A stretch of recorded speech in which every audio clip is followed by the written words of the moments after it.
What's going on, guys? I'm Alex from Avid Tech, and we're back with another video. Today we're going to be discussing a product that we might have to say goodbye to either forever or until further notice, and that product is Apple's Mac Studio.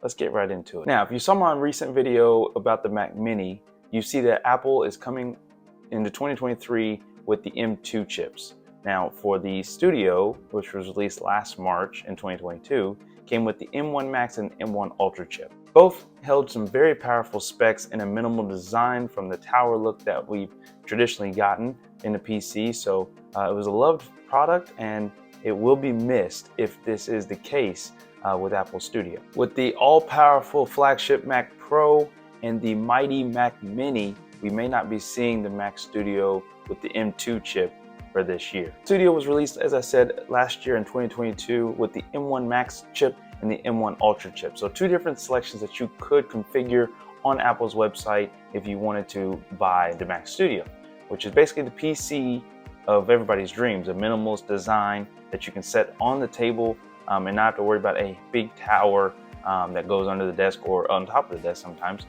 for your need. So the specs on these two chips are absolutely insane. So the benchmarks for the two chips, the M1 Max, came out of the box with 10-core CPU and up to 24 gigabytes of GPU, while the M1 Ultra basically doubled those specs and it had a 20-core CPU with up to 48 gigabytes of the GPU.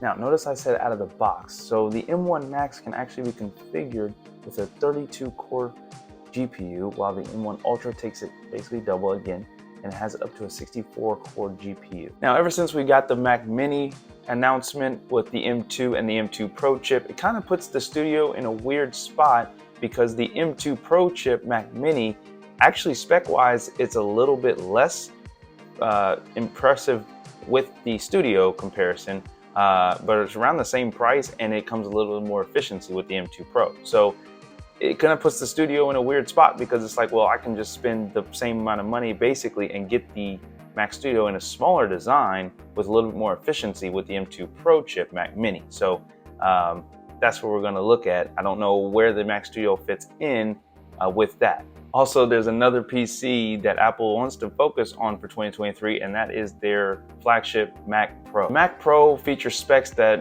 really can't be beat in today's standard PC world. Up to a 28-core processor and up to 1.5 terabytes of memory. This PC pretty much just puts other builds to shame when you talk about PC performance and specs.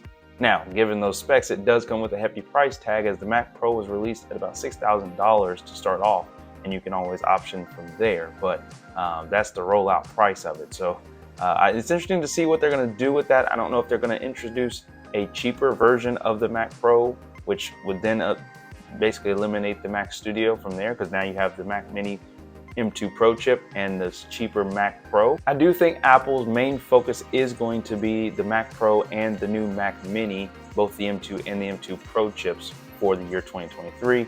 I don't think we'll see the Mac Studio for this year with an M2 chip. Bloomberg's analyst Mark Gurman does believe that the Mac Studio will be making a return with a refresh on a possible M3 or M4 chip, if we see that name-wise, with Apple in the future. If you're asking me, I tend to agree with him. I do think the Studio was a great selection and a great product for a lot of people looking for something in the middle, because the Mac Mini M2 Pro might be for mostly everybody, but the Mac Pro is probably a little bit too much for a lot of people.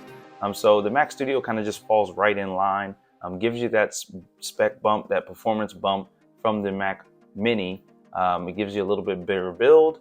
The only issue was the cooling. I know that was kind of a negative drawback, if you will, with the Mac Studio. I feel like they'll figure that out as time goes on. Maybe that's why they're hinting at not releasing a new or refreshed Mac Studio for 2023. I can't see why the Mac Studio has to be gone forever, especially at that $2,000 price point. I feel like that's a great kind of budget line to have for a lot of consumers in the PC or tech industry. So we'll see. Apple has not made it clear just yet. It's just a lot of reports coming in that we've seen so far that the Mac Studio will not be coming to fruition in the refresh in 2023 with the Mac Mini with the M2 Pro chip, or the M2 chip for that matter. So Let me know in the comments below what you guys think. If you guys think they'll end up making a Mac Studio again, either this year or next year or years after that, or do you guys think that the Mac Studio is in fact done with?